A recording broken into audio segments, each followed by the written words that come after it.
Mamy najdroższe kredyty. We have the most expensive mortgage loans in Europe and still very expensive real estate. Now the government is presenting the First Keys program, but this only fills the pockets of developers, and the 0% credit was not there and is still not there. Why? Today I took a closer look at the situation.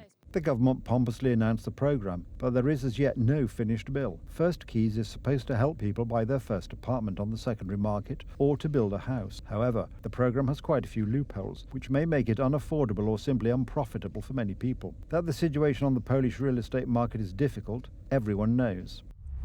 Loans for the purchase of an apartment in Poland are the most expensive in the entire European Union. Polska nie prowadzi żadnego programu.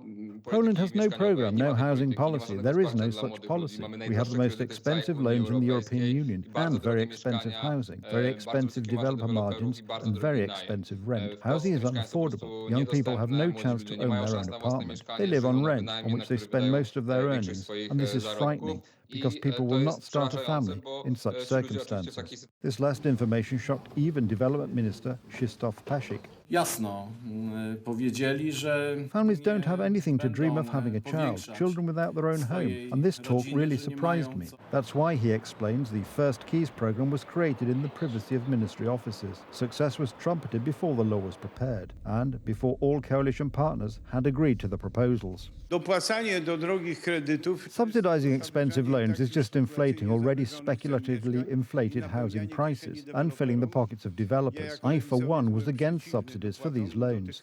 30% of young people are no longer likely to move away from their parents at all, and 1/3 live with their parents until they are 40. And that's how it may remain, because the conditions that the minister presented have little in common with the realities of the real estate market prices. The limit per square metre of an apartment would be 10,000 zloty. In larger cities, 11,000 zloty. This program derives from the good, proven program Housing for the Young, hence the limits, so that the program will not contribute to price increases. However, the prices of apartments, and not only in the largest Polish cities, have long exceeded 10,000 zloty per square metre. In Warsaw and Krakow, you won't find a neighbourhood where the average rate per square metre would be lower than the government limit, nor do residents of Wrocław, Poznan or Gdansk, among others, stand a chance. And what are young people supposed to buy an apartment for? Will the loan instalments drop from nearly 8%, according to the hype of the election campaign, to 0%? I'm not going back to old formulations. I'm talking about financial support in repaying loan instalments, which are extremely expensive in Poland. Credit, therefore, hardly available will remain. Interest rates, which make up the cost of real estate loans, the highest in Europe, as everyone knows, will remain high as a result of the government's decision.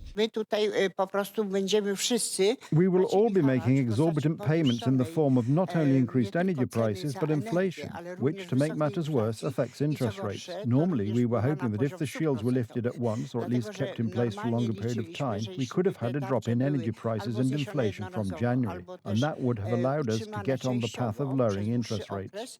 But that didn't happen. The shields were lifted and the price of energy was frozen until the presidential election. After that, it could become even more expensive.